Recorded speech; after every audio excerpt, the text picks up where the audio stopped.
Hi, this is Brian Dolan, and you're watching the Break It Down show. How sweet is this? I'm in the Oceanside Harbor on the back of a boat. I'll show everybody. That's pretty cool. It's pretty sweet. Live on location. And then you're in Southern California as well. And then we have Sandra checking in. Hello, I'm checking in from Tulum. If you want to see some jungle, I can show you guys.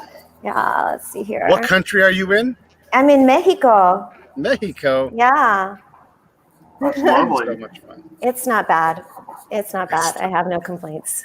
I think this is the first time we've recorded with someone in Mexico. So oh, that's yeah? pretty Oh, sweet. good. Well, we'll have to do more. I might be here a while. Yeah. So we had Brian on before. Yeah. Sorry, go ahead. We had Brian on before, and we talked about systems and how to fix problems that are big, hard problems, social problems. Problems where your intentions and your outcomes don't often align because there's so many variables. And I thought we might come back and just continue the greater conversation about this because these problems that we try to deal with, they don't get easier. They're just getting harder. And I think since the last time we talked, there's been maybe even more unrest and more social problems. So I guess let's just try to dig in and let's pick up and let's go in a direction and see what we think. Yeah, I think that the idea of actions and intentions not aligning is not new, right? And it's not particular to this time. I feel like society's struggled with that forever. We're a little giddy today at Verdant because of a release we just did that actually comes right in alignment with that. And that one of our portfolio companies called Floodlight Invest just did a big release today, and they just doubled their number of users in the last 6 hours, and they're going like gangbusters. And the reason I say about the alignment is what they do is they offer people clarity on when they're investing in a company, where does the company donate their money to? Do they donate to conservative or Republican causes or liberal or Democratic causes? Do they, but more importantly to us personally, do they donate to environmental causes or do they participate or have EPA violations? So if I'm a wealthy person investing in fossil fuels, am I aware that I'm investing in fossil fuels? When I go to my wealth manager and say, put me in the S&P 500, and then you realize that the S&P 500 has a lot of fossil fuel investments. So that's just one place. What's exciting is people can see what they're actually investing in, and Floodlight provides that. So that's fresh in my mind because it just happened this morning. And I think that the notion of like, am I doing what I want to be doing in this world? Am I using my money in the way I want to be using my money? Am I doing any other actions? Am I using my vote? Am I using my day-to-day routine in a way that aligns with my goals? I'm always fascinated by that topic. And like I said, pretty happy to be able to share this information about Floodlight this morning. And there's lots more that's going on that I'd love to talk about. Yeah, tell us a little more about Floodlight specifically. I understand the concept, but tell us more. Yeah, so the basic idea is that they are for wealth managers and they're for people who are investing lots of money. And typically what happens is if you go to, a Wells Fargo wealth manager or some large institution, that's me, Brian Dolan, by the way. Oh, I guess it's this way. You go to a large institution and they say, we're going to put you in the S&P 500 and that will be your retirement fund. And you say, okay, invest my money. I need something to retire, or I just want to grow my wealth. You don't know where that money's going. You don't know if the S&P 500, for instance, has a bunch of companies that are donating to causes that you don't believe in. A really good example is the one that they've been publicizing lately is Nike has a very pro Black Lives Matter sort of message. However, their actual contributions to political efforts go to conservative efforts, which tend to be anti-Black Lives Matter. And so I think people want to be aware that when they're giving their money to these institutions or by investing in them, that's how the money is getting funneled. Yeah, I think just to add to that, one of the things that Floodlight does, which I've learned about, is the way that it really unravels all of this information, which is publicly available. Like it's being published by the EPA, all of these environmental infractions, but they're coded in such a way that it makes it really difficult to understand the company behind these infractions. So a lot of these large companies have this large web of subsidiaries that it's really difficult to tie back to the corporate entity.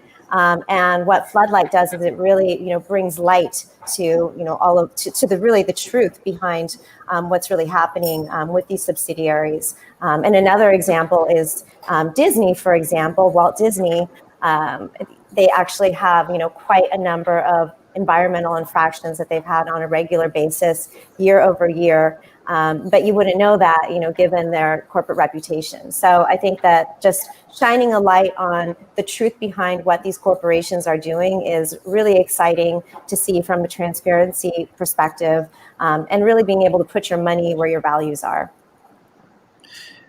How valuable is it to put your money where your values are? I mean, in terms of retirement accounts, that kind of thing. Well, it depends on how you measure value, right? I mean, if you measure value in material wealth, then maybe not at all. If it's just dollars for you, and there's plenty of people out there who think that, I put $1 in, I want $1.50 out. That's how they want to live their lives. That's fine. Who are we to judge on their sort of moral direction? But increasingly in society, we are seeing the consequences of sort of irresponsibly throwing our time, effort, and money into things. You find out again and again that even when you take it from the very, very small, like I like to talk about in the small and in the large, in the very, very small, an unkind action can taint somebody's day, right? All throughout the entire day, which you didn't really intend, but you were sort of careless when you were rude when you walked past them or something.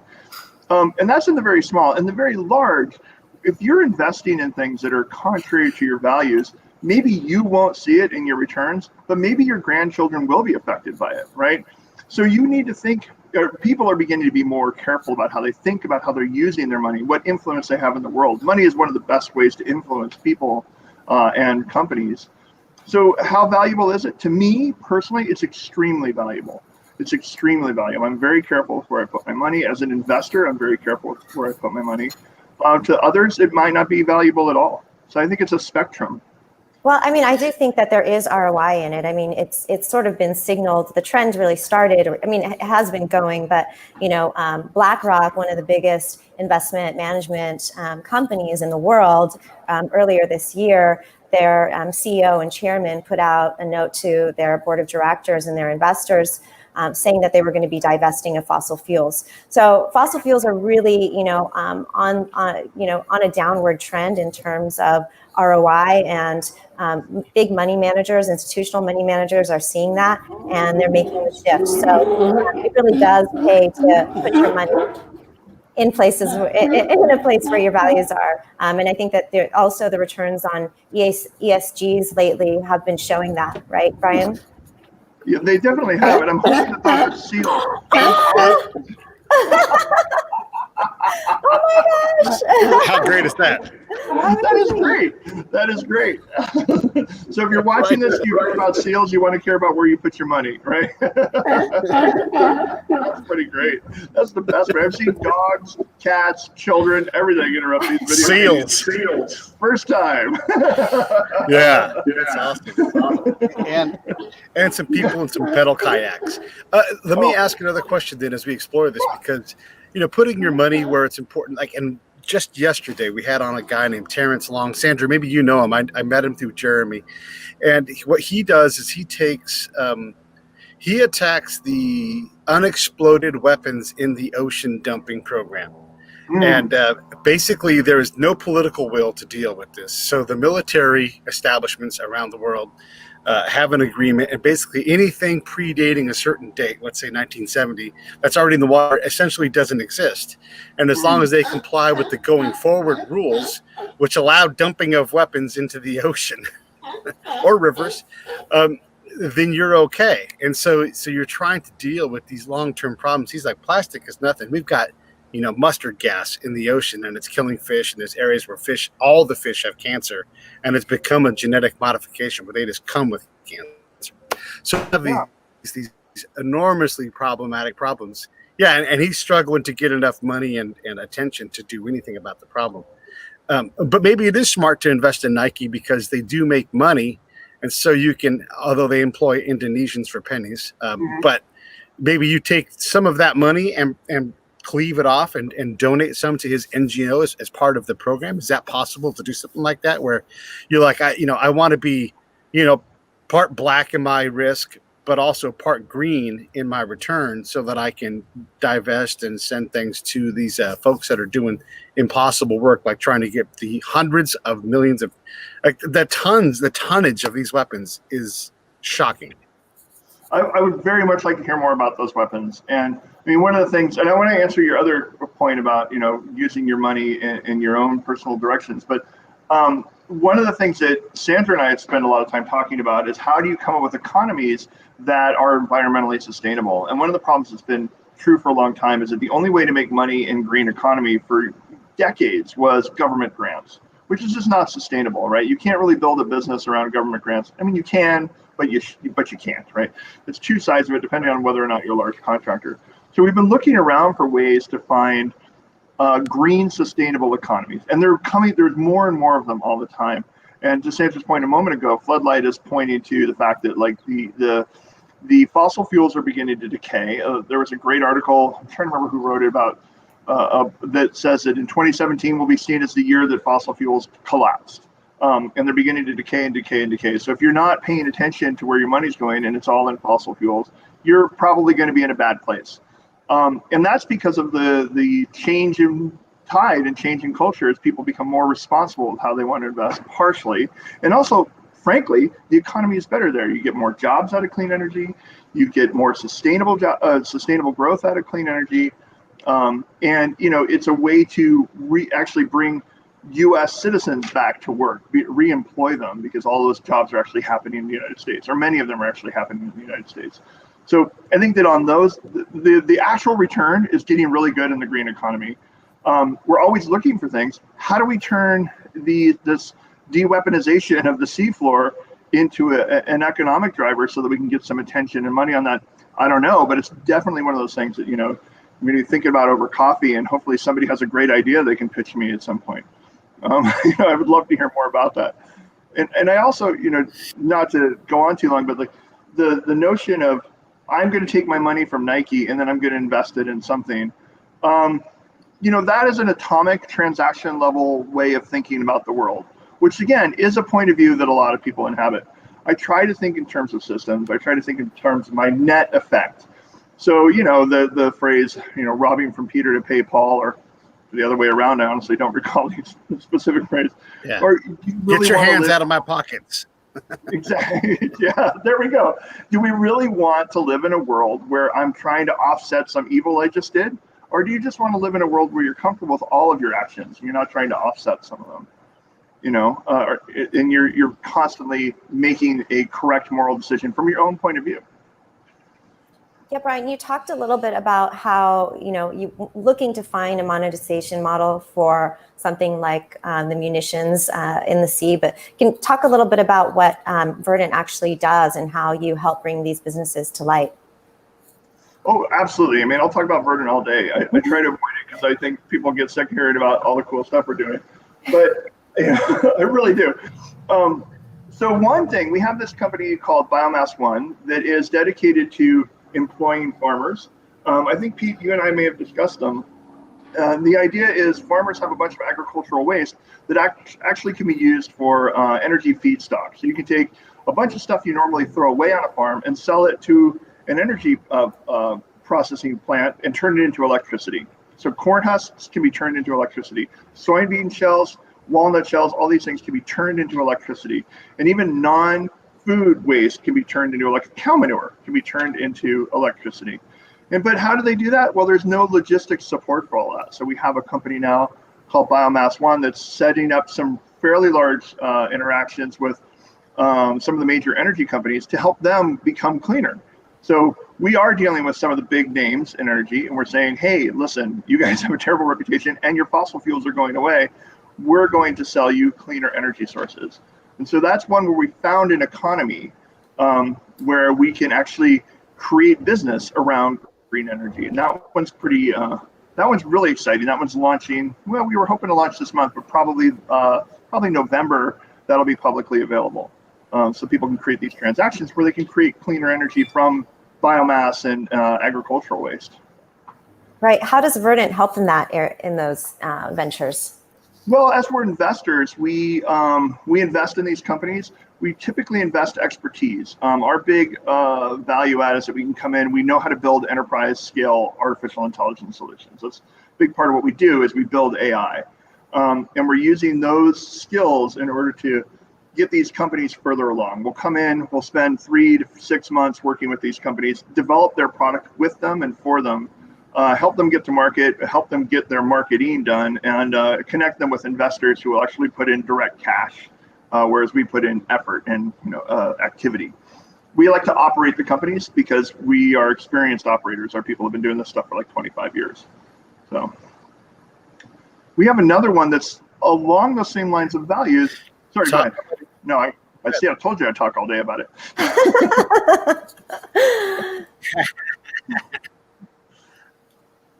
I was going to say, my buddy DeVoe put a question up, and has there been any advancement on getting plastic out of the oceans? And I wanted to say something about this because Terrence was talking about it, and he's like, it's ridiculous to spend this much effort on plastic when you have, again, mustard gas, VX gas leaking out of the ocean, not to mention all of the heavy metals.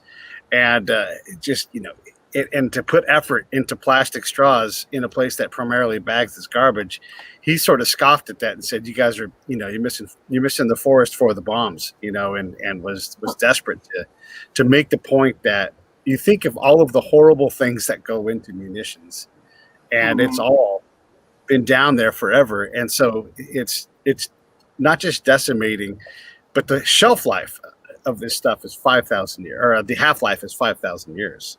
Yeah. So, plastic for sure is a problem, and I'm not trying to minimize it, but even more so. And then these are the legal dumping of weapons. Like the pile is getting bigger, not smaller. And then there's the illegal dumping, or the accidental dumping of things. So that was sort of Terrence's point, was there's this gigantic problem that is getting worse. And I think I don't want to put words in his mouth, but I think what he was saying is you can get rid of all the plastic in the ocean and it wouldn't matter because it's still full of poison. So. Honestly, I've been working in marine science for a long time, and this is the first I've heard of that particular problem. And that's, probably why there are no efforts being placed against it. People know that when they throw a straw on the ground, it ends up in the ocean, and they realize that they have a direct connection to this pollution. Right. And I'm with you. Like, we definitely need to pull the plastic out of the oceans, but given the magnitude that you described, there's something that might have a little more precedent there, or should be a higher priority. But how do you get that into a popular effort? And how does a citizen do it? Like, one of the things, these groups in San Francisco are getting grants to go scoop up plastic.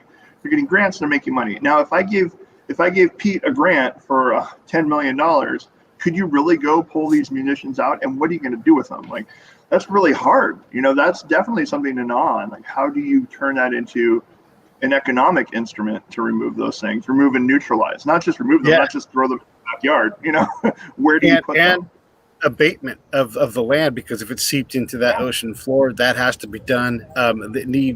He described at least 2 different robots, a surface robot that's looking, and then a going down and getting things robot, because you don't want to put a human down there. And so, it's got to be it's a multinational effort, and it's tough to just give a grant.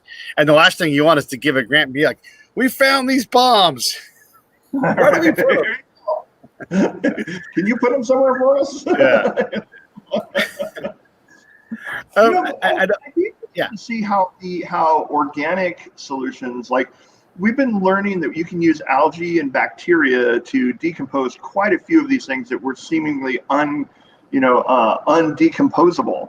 So that, I'd be interested to see how that goes. And I think that perhaps that's one path. If you can find a bacteria or something, or an algae that can manage this waste, it probably has other commercial uses as well, right? It's not going to be the only thing it does.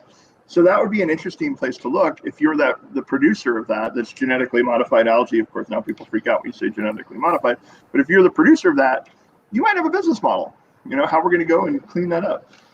There's also a lot of energy in these weapons, and it doesn't convert one for one, but you look at that blast in Beirut and you see all that energy that went out from that. If you're able to and there's ways to, apparently in the bomb world, there's ways to capture that in a way that makes sense, because the default way they approach this stuff is to drop another bomb on top of the bombs and just use that as an accelerator to blow them all up, which is not the answer in the ocean. It turns out that stuff stays there. Sure, it's not in that capsulized form anymore, but now it's everywhere. Yeah. Well, Pete, you've got to be closest to being in the bomb world out of the three of us. So. Yeah. I once flew on an airplane full of bombs, like hundreds and hundreds of bombs. It was intense. Oh, wow. For sure. Yeah. I wanted to let's change gears a little bit, because the investing and the social responsibility of stuff. I mean, that, I think we've covered that, and I'm glad to cover it some more. We can go back, but I'm interested in your thoughts on. I'm a big proponent on locking down election security, and this is something where I think blockchain is important, because look, and this is not a political statement. I'm not trying to say mail-in ballots or whatever. What I'm saying is, when you vote, even in person, you walk in, you check your boxes, you walk out, and you trust that the system is there to count. But we know for a fact that when President Bush and Vice President Gore ran in Florida, they started devalidating ballots because they had counted them so many times. They this is no longer, so you don't know that your vote ever counts, right? And so that's just that thing where you don't have this loop to close and say for sure, here's what you voted for, and you have a record of it. You just hope that some person counts it correctly and it doesn't get lost or stepped on or anything. And just the fact that you have a person who makes a given amount of money handling ballots, whether they make no money as a volunteer or they work for the Postal Service or whatever it is, as a spy, that's exploitable. And if you give me enough money, I can exploit that system to whoever's benefit. So what do we do to lock this down and make it more of a closed loop, while still allowing access, of course? But how do we lock something like that down? It seems like we have the technology for that. Yeah, I have a lot of thoughts on that. And one of the things, I think a lot of people turn to blockchain and they say, hey, blockchain is the answer. And I admit, I was like, hey, that seems like a good solution. I know a bit about blockchain and I've done some blockchain companies. Until I started reading up on a couple of the exploits in blockchain and following a professor on the West Coast somewhere in DC named Matt Blaze, who thinks a lot about this, about election security, and is a blockchain expert. And the thing that's exploitable in blockchain is what they call a majority attack. This is one of the attacks you can do. So blockchain, the reason people think it's not exploitable is because it takes a majority vote. So everybody does work and somebody says, is the work correct? And then there's a vote. And if you get 51% of the vote, they enter that transaction into the database. Well, that only works if you don't control 51% of the voters. So for instance, we've known that China has opened up a lot of machines to exploit cryptocurrency in this way. So they'll have a whole bunch of machines who are voting on the blockchain, and they can establish a majority vote. So all of a sudden, some of these currencies are getting a majority vote from a block, forgive the pun, where they have 10,000 machines who are voting yes, this transaction happened. The others are saying no, but because they have a majority, that gets entered. So you can exploit blockchain with money as well, simply by entering the chain. Now there are ways that that you can try to prevent that, but I don't know of any that are 100%. I would say one of the things that strikes me about the sort of the people who are anti-paper ballot is the unit economics of it. So when you think about how much would it actually cost, what would I have to do to change a paper ballot? Well, I have to get physical copy of that, right? I have to get a copy of that ballot, or I have to create a physical copy, which means that to do one ballot, I don't know what the numbers are, but to fake one ballot, I would probably have to spend like $1 in physical resources and personal resources. Right. If all I have to do is hack an electronic system, I can spend like a millionth of a penny and change thousands of ballots, right? So like the unit economics around what would cost to do fraud at the paper level versus fraud at the electronic level, I think those unit economics point us strongly towards, let's do paper ballots. It's a lot more preventable. Yeah. I don't claim deep expertise on that, but as a guy who does a lot of financial models and who knows a lot, who's done a lot with the blockchains, like that's my feeling on it. I don't think I'm alone in this sort of the viewpoint on the unit economics of it. But I completely understand why people, like turn to blockchain. That seems like a good idea. But if you get into the details, maybe it's not. Yeah. Yeah. Yeah. It's Technology tough. isn't always the right answer. Don't say that. I'm a technologist. Yeah. Sometimes, I mean, the combination of, some of these, for example, on the ecological front or biological front, the combination of the AI plus, biosynthetics and, being able to, find some of these cures through, looking at different DNA is quite interesting, what AI can do in these different fields. Maybe you can talk a little bit about that, Brian, your expertise there. Oh, well, yeah. In terms of the, when you're trying to do like drug discovery, you're trying to, what you're basically doing is searching the space. Like how many chemicals can you combine? What are the different combinations I can provide, and what do they do? So drug discovery is this massive, basically search routine. And I think that stuff is exciting because it forces us to think out of the box around like what does it mean to know something, what knowledge is, and how do we perform those things. So I've seen there's some questions coming in on the bottom, but I think when we're looking at how you can compute that and how you can do that search, the amount of compute we're able to leverage at a non-state actor level. Sorry to use the term state actor. I'm probably just brought up terrible memories for me, Pete. But in a non-state actor level is pretty limited until we get into this, I think, a renaissance of high-performance computing that's getting popularized. So like people are going to be able to do high-performance computing, which used to be limited to like the National Weather Service and the NSA. You can do it at home now. And you can push a lot of electrons really fast. And I think that those things are great for trying to find new solutions to these problems. Like we were saying, drug discovery is one of those interesting ones. And here at Verdant, we've been looking a lot at the high performance computing stuff and combining that with graph theory and graph analytics, because the graphs are a natural way to express these things, especially when you're dealing with very large matrices. But I don't want to get too technical, but we're excited by that ability to apply this AI in that place. We're talking to some pharma companies now. We don't have anything really moving on that front. Around doing the drug discovery, and it's all in alignment with like where are we putting our time? We're putting our time into health. We're putting our time into environmental health, because I believe that environmental health is personal health. Where are we putting our investments? We're putting our investments in those same things. We just happen to have a skill set where we can leverage high performance computing, graph analytics, blockchain, all sorts of various families of AI in order to accomplish those sort of moral goals. And that's that's a luxury we get to enjoy because of our particular position. When we think about the environment, we just had Bjorn Lomborg on the other day, and 15 years ago, he was a darling because he was looking at economics and how to make the best dollar for dollar choice. But now he's not, even though they're still doing Nobel grade work. The thought leadership has moved to things that he would suggest aren't as impactful as we want them to be. And as always, poor people, Bjorn Lomborg isn't saying there is no climate change. There is, he's not saying that the planet's not getting warmer. What he's saying is if you spend your money on this and it's effective at, say, 25% less than you expect, then you've got a real expensive problem that you could be attacking by approaching other means, I guess is what I'm trying to say. So how do you look at these things, Brian? Like you talked about voting in terms of dollars and cents, and what, if you're going to pay for exploitation, it's a lot easier to go exploit blockchain, in our scenario.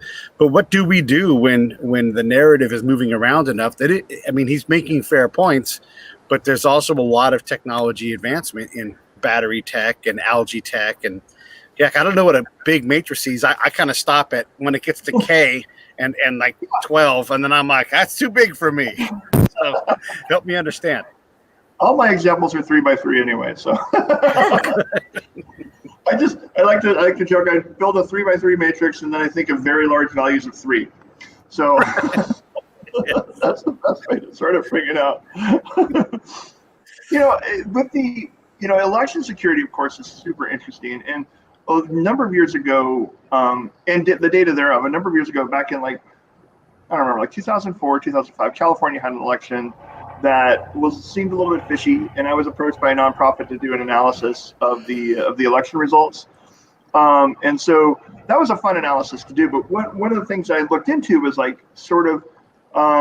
you want to figure out how much did the result actually deviate from the expected value, right? So if I expect 50 results for that candidate and I get 2,000 results for that candidate, that's a smell.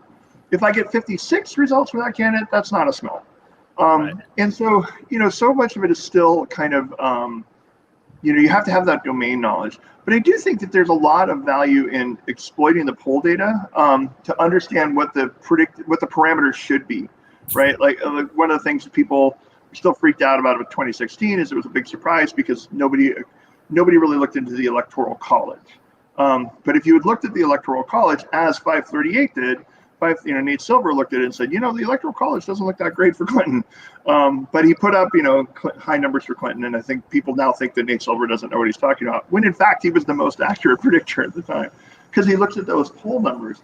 So if we get results back post facto that say that this, that there's a smell here, that's one thing we can do. But unfortunately, that's after the fact, right? Right. How do you do it in advance? I haven't heard a solution that I like yet. There's all sorts of ways you can sort of use computer vision to make sure people are voting, but then you're invading their privacy.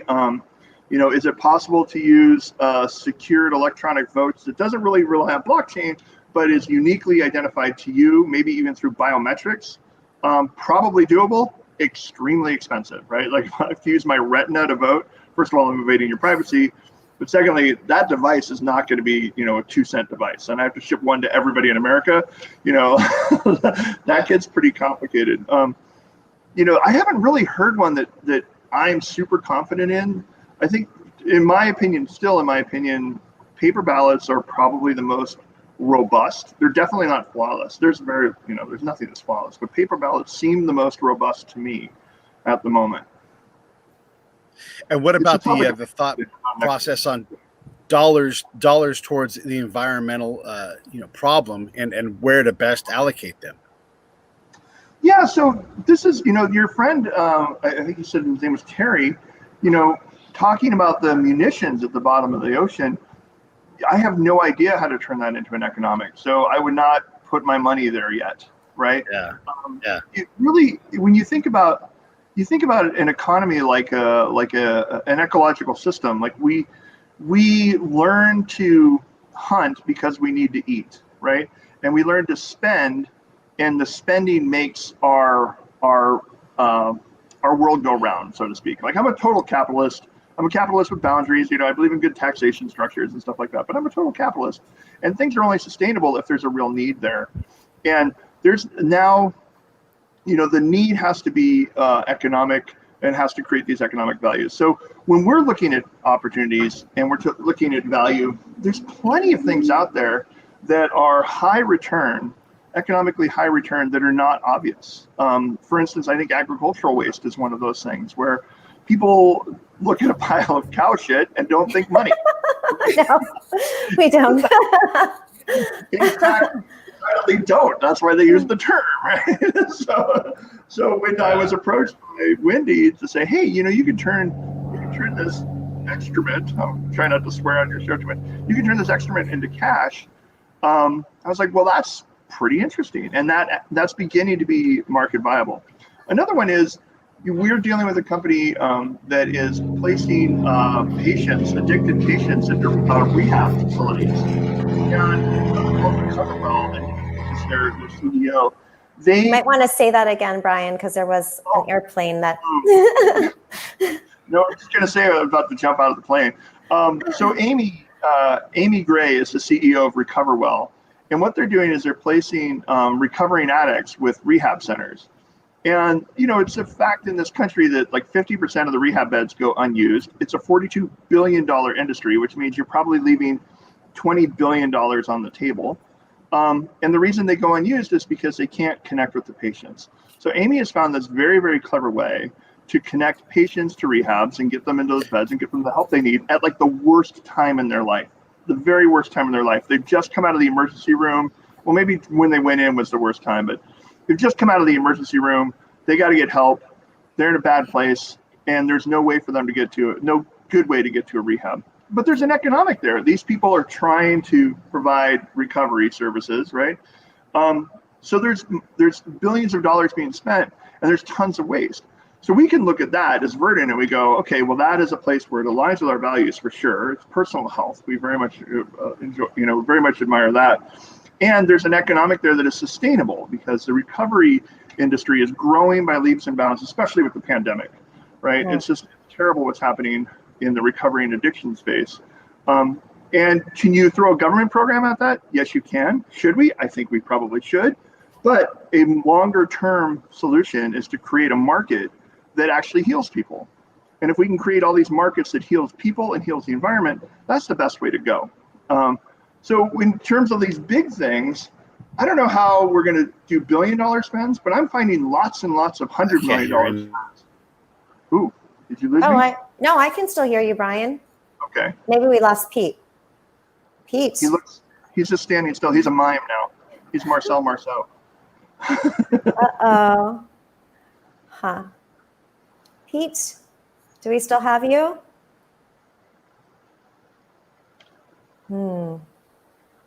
I hope he didn't get eaten by a seal. Oh, it looks like he's maybe coming back. There you are. We lost you for a second. Right. I'm back. Yes. Shark. My boat wireless went down for a second. Oh. So you were, go ahead. Continue your thought, please. I'm not sure where you dropped, but I would say part of your question was, where do we do these huge spends?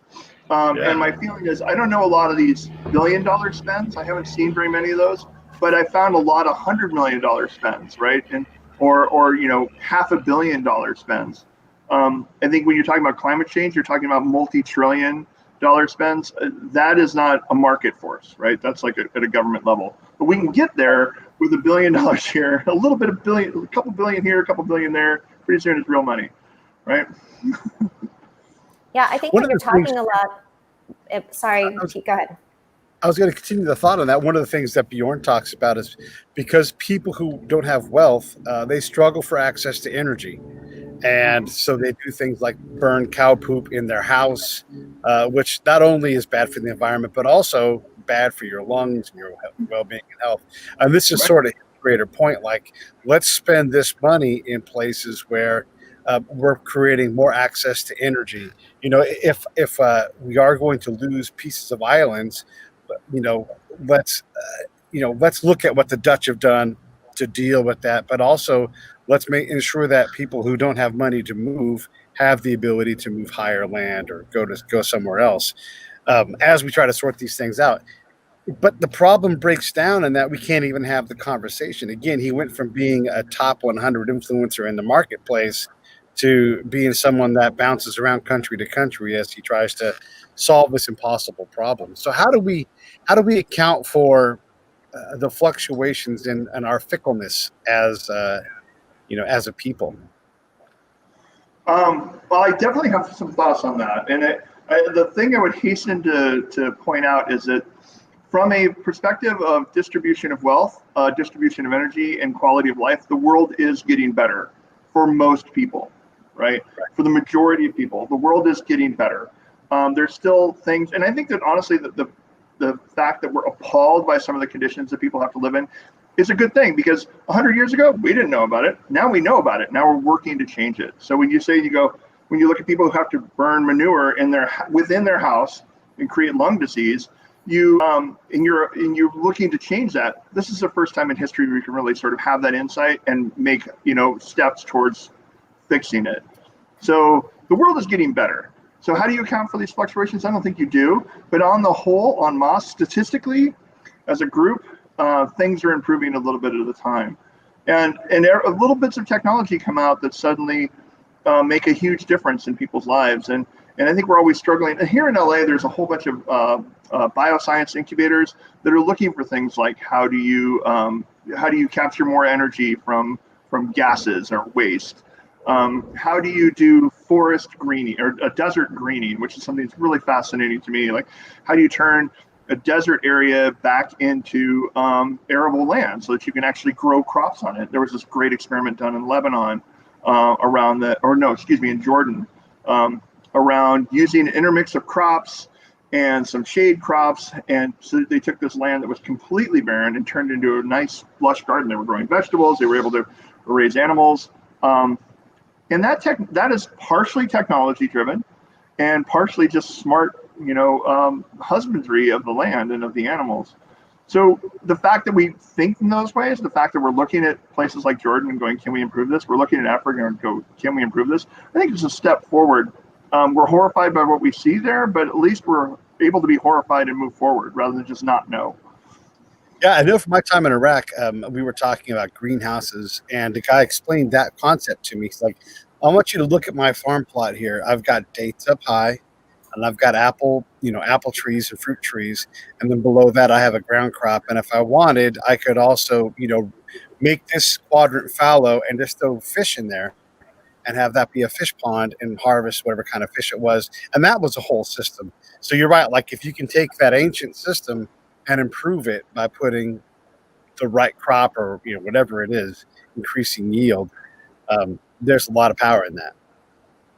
Yeah, I'm very excited by that notion of being able to not only just use the natural methods, which are good, I like them, but I think that we as a species invent technology, and we're going to continue to do so. This physicist named David Deutsch talks about that quite a bit. Like, our value add to this planet is we can invent technology. We survive as a species because we are social and we can invent. So we should look for solutions that require inventions. If we can take that same shade crop analogy that you had and add some light touch technology to it, of which there's a lot out there. It's just not as sexy, but there's a lot of light touch technology, and make it sustainable. I think we should. I mean, we can do things now like grow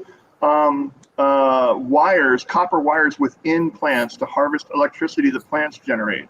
And you can power like a watch with a large plant. Right, that's amazing stuff. And it is copper, right? Like, really, you could do that? Yes, sign me up. That's cool. So if we can start using those technologies, these low cost, very low touch technologies, until we get better at the high touch technologies, because there are a lot of high touch ones out there, but you never know if they're going to turn into killer wasps or something like that. You got to be careful with that part. Yeah. Having our bee farm also be our wind farm and use bee wind, and all of a sudden you get super Arnold Schwarzenegger bees because they're super fit. Todd asked a question. One of the issues he's passionate about is water health, and I see the world's water supply diminishing. And I've been in parts of the world that they drink absolute filth. What solutions, AI solutions, have you seen to help clean the world's water supply? And then I want to add a secondary thing, because we often focus on clean water, but we also have to deal with wastewater once we provide a place for clean water. Yeah, I've been thinking about this issue a lot, so I'm really glad for that question. Water health is super important to me, and I know it's to Sandra as well. Like, that's like one of her driving passions. Yes. And ocean health, right? Absolutely. And one of the things that's been on my mind, sorry, Sandra, did you want to jump in? No, please. Yeah, I mean, I can add to it, but please go ahead. So one of the things I've been thinking about a lot is that all of our waste, our human waste, just kind of gets flushed, literally, right? And figuratively, but more important, literally. And we are not thinking of ourselves as contributing to our immediate environment with our own excrement. I know it sounds kind of gross, but we're part of an environment. We should be pushing back to our environment rather than pushing ourselves into that environment. And we have all this technology. We have thousands of years of civilization that says water moves through us once and then goes out into the ocean, right? We use it to water our crops and then it goes out into the ocean. We use it to flush our toilets, it goes out into the ocean. And it just gets captured once, as opposed to maintaining its role in the current ecosystem. So I think that there's a lot there that we can be exploring in terms of like composting toilets, capturing. I literally just read this statistic and I can't remember it, but the trillions of gallons of water that's wasted in the sewage system gets pushed out into the ocean in a major city, like trillions of gallons per year, that could be used to go back into the water table if treated correctly, right? And we could definitely use some technology. There's definitely technology out there to filter this water. It's not cheap enough yet, but it will get cheaper as water becomes more important. In terms of the AI portion of that, AI is really the part where you make a decision about something. Like people want to use computer vision to identify, and they call that a lot of people consider computer vision AI to identify a broken part or something. So you can use vision to to see things in the water. Those are like visual impurities. There's also all sorts of sensor arrays that you can put in to sense what sort of nutrients and bacteria might be there. But the AI really comes in when you're making a decision about where to send that water or what to do with it next. So we've just recaptured, 1 million gallons from the sewer system. Where should it go now? So that planning is really where the AI part is going to probably contribute the most. It will be able to identify, deficits in parts of the system and send it over there. But I don't think that we're ready really for an AI problem or an AI solution yet until we have a more basic fundamental like procedural processing solution. But I'm happy to jump in there. If one jumps up, this is a passion of mine. I was a marine ecologist when I was in grad school. So I would definitely like to see more of that happen. But I don't think that there's really an AI problem yet. If there is, please tell me about it. I feel like maybe the AI could be used in terms of technology optimization. So, for example, being here down in Mexico, we really don't want to be drinking the water. And we actually just got this system that filters the water through, I believe it's just heating it up, the steam. And so all the impurities, fall down to the bottom. But something like that technology, looking at the different components to it and looking at AI to optimize it, to build it at scale, might be one of the ways that AI could be employed. But yeah, I think that it's a huge problem, and I think that the humanure. I was recently visiting a friend out in Grass Valley, and they're a totally sustainable system and off the grid, and they actually do use humanure to actually fertilize their crops and everything. So the solutions are out there. It's just a matter, I think, of the will and desire on our part to employ them. We also would have to get over our fear of using reclaimed water, for consumption. And I always loved, and anybody's listening to this show, and I probably said it when we were on, but we literally poop into potable water. And there's nothing more decadent than that, just like it's just, we pour chemicals into it to clean our toilet. Like this potable water is nothing like, and literally do not think about it the moment we push that handle. And it just goes away, and a magician does something with it. Last time we spoke, you said that. I think that really stuck around in my subconscious, honestly, because I'm living in the Southwest of the United States where there's a lot of desert, and you think a lot about like, well, if I could just return the nutrients I'm absorbing back to my environment in some way, and that would be, we would have so many fewer problems. That's why I pee in the backyard. Yeah, I don't. If my wife was watching, I never do that. Right now, we've got a mold abatement thing going on in the house, and so we are allowed to pee in the backyard. And how great is that? I'm going to ask Kelly's question. Kelly does a lot of work in Haiti, and a lot of help. And during the Bjorn Lomborg episode, I brought up the fact that if you look at a aerial view of Hispaniola, the Haitian side is a desert, in effect, and then the other side, the Dominican Republic side, is forested. Neither of those countries is terribly wealthy, but Haiti is such a worse off place. So he says Haiti more than 97% deforested for charcoal creation due to a lack of solutions for cooking energy. As a result, every year when hurricanes blow through, villages are devastated and people are literally swept away due to the deforestation. How can the private or nonprofit sector use tech to affect change in a place where there's government limitations? It's really easy to pay a lot of money to have no effect in Haiti. Yeah, that's true in lots of the world, right? Like you can pay a lot of money and get. I have some opinions on that, but there's a guy that I want to point to who has better opinions than I do. His name is Jim Chu. and he runs a community called The Nest, which is a group of angel investors and general VCs who invest in developing countries. And they do a thing every Thursday where they talk about new technologies coming through. Their focus has been a lot on Africa. That just seems to be where they're spending a lot of their time with the entrepreneurs. But they, at The Nest, frequently you see these sorts of plays come up. Like, I have a cooking solution play. I don't remember a cooking solution specifically, but these sort of low energy and quality of life issues. So I'm happy to express my opinion, but also you should be looking into findthenest.org or findthenest.com, I think it's called.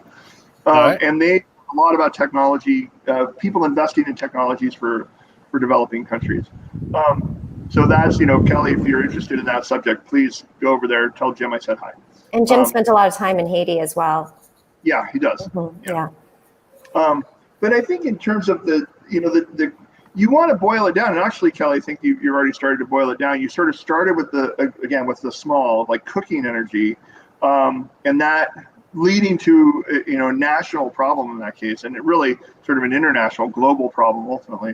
But so one of the things we want to be able to do is reduce that national problem to something that can be handled as sort of a smaller economic. So if there was some sort of solution where people had cooking energy, how much impact would it really have? And actually goes back to Pete's question. So let's say we solve the cooking energy problem. Does that solve deforestation? I don't know. I mean, I don't know the economics of that. But if it does, then hey, we have a way to get our teeth into this thing and sort of start, cutting away at it. I don't know of cooking energy solutions or just general gas. I do know that manure, like you said, is usually burned, and there are way more efficient ways to digest manure. These digesters that are getting cheaper and cheaper. A friend of mine at a company called Pensaco has an interesting digester. It's not cheap enough for developing countries yet, but they're getting cheaper and cheaper, and they're going to be able to produce clean natural gas, which is still burning, but it's burning more efficiently from these digesters, and would be a lot better for these once they become economical. But how do we get those down to the unit price? Probably material science. So we want to back all the way down to can we produce a metal that can contain this digester that will allow us to create the right bacteria that will digest this into an energy solution that we can use. So it has to get way down to the material science level or something like that. Those particular plays, but I would definitely be interested to know, and I think Jim might have an opinion on that. But my ultimate point was we kind of found the path. We know that if we can handle the cooking energy thing, we can actually start to address a national crisis, as opposed to just going national crisis. What do? Plant a bunch of trees? It's not going to help. People are going to cut them down. So we can get it down to something that's actually actionable, which is important. Yes. And then I guess I wanted to ask you, just as we close out our last little bit here, if you want to get into it, but we've been talking a little bit about charter schools and should the money follow the student? Public schools have to take any kid, whether they are a knife wielding kid that needs a lot of help. You can't kick that kid out of all the schools, right? So these multiple problems that link together. And to be fair, unions tend to create problems where the kid's education or an alternate system's ability to educate a kid is subordinate to what the union has set up. And that's not meant to be anti-union. It's just a fact that these things don't play well together. So what are your thoughts? Is there an AI solution to find, where that kid, and we're talking about the kid that can't just have access to education because they're in a crap school and we just don't have enough, I guess, communal knowledge of that system to go, this 10% of kids need to go to this extra special school, and they, that money needs to, I don't know, man, what do we do about this problem? Because we're letting, again, the poorest, the most needy kids down. And this is not a black problem. This is a poor people problem. It's a poor people problem. Yeah, most racial problems really are poor or economic problems, right? Right. There's not rich people getting shot by cops. That just doesn't happen. Exactly. People, there are definitely racial problems in this country, but a lot of it really boils down to those who have the capital to stay out of trouble and those who don't. And stay out of trouble means what the environment imposes on them. Learning is an interesting thing. as an artificial intelligence guy, I spend a lot of time thinking about the intelligence part of that, less about the artificial part of that. And so I've done a lot of reading on learning theory. And one of the things that's exciting to me, I have two kids who are grade school kids, and they're both doing remote learning right now, and it's not going well. I mean, it's not going well for anybody. I don't know of anybody who is doing better with remote learning, but it has exposed the need to go back into learning theory. And some of the things that people were talking about is like, how do you teach? Like, what does teaching mean? And as you start to develop, and the way this is manifesting in my experience is people are building tools like, how do you teach geometry remotely if you don't have a chalkboard? And if you can't use like a compass and a ruler and a pencil? So you're now thinking about teaching geometry from a 21st century point of view. And one of the things we've learned in the 21st century about learning is that you have to have a question in your mind before you can learn anything.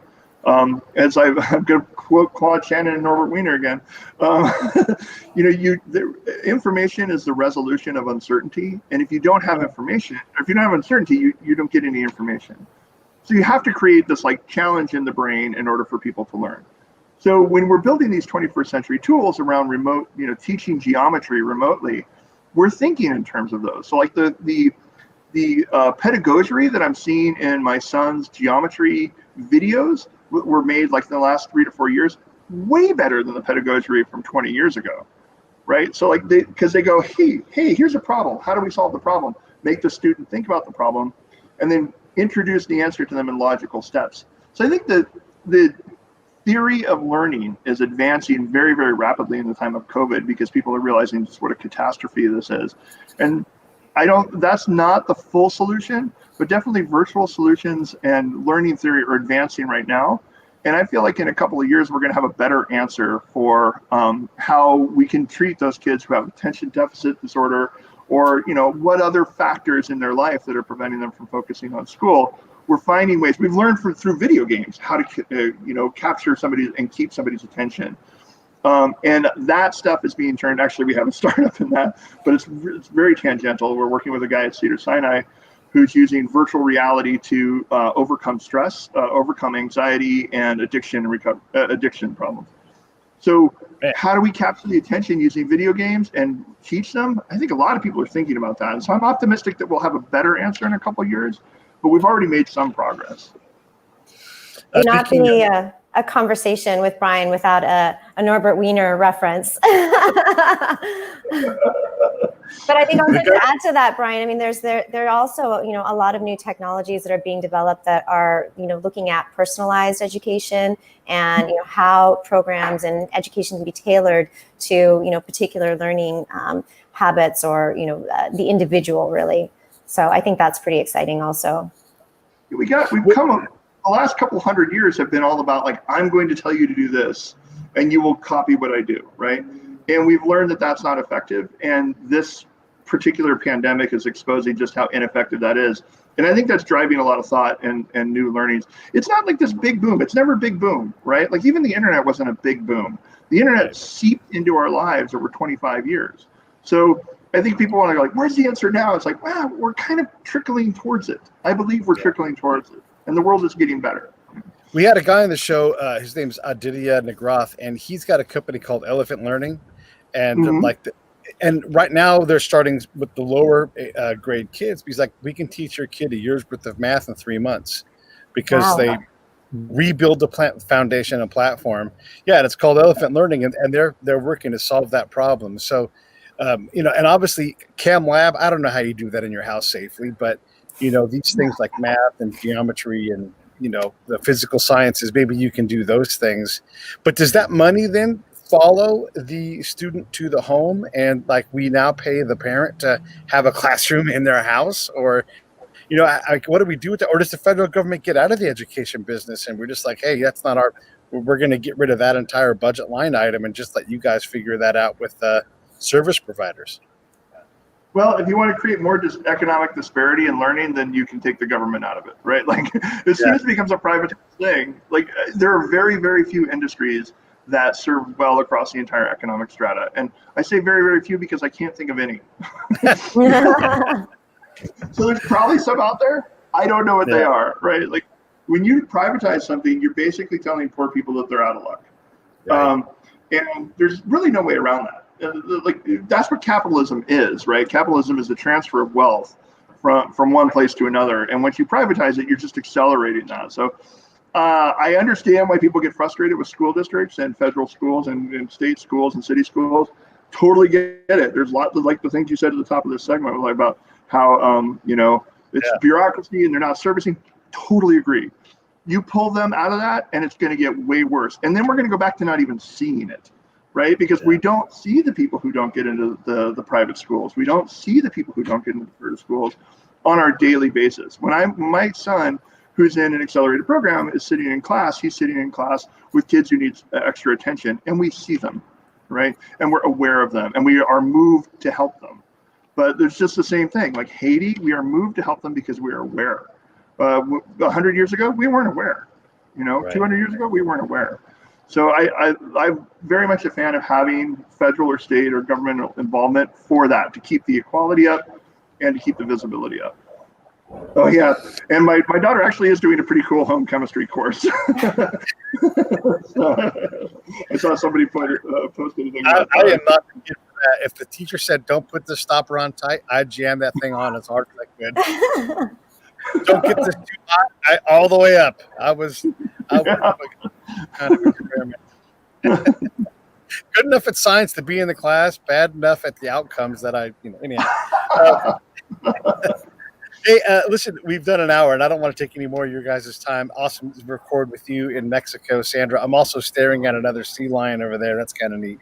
But I always love these. Let's do some more. Let's grab some of these wonderful minds we're talking about, and let's get them on the show to have these conversations. Because the more we learn, the less we know. The more we know, like we have to work hard and take these problems seriously. Because whether it's the ocean or education, it doesn't tolerate silver bullets and single answers or political ideology. These things are way too hard for that. Yeah, very well 100%. said. Yeah. Thank you so much, Pete. So fun to see you. I know, so fun. And actually, we're almost neighbors. I'm less than a mile from the border, so Come on down. We're waiting for you. There's a great escape happening right now. The great exodus to Mexico. I love Mexico. My Spanish is strong. All right, I'm going to sign off here.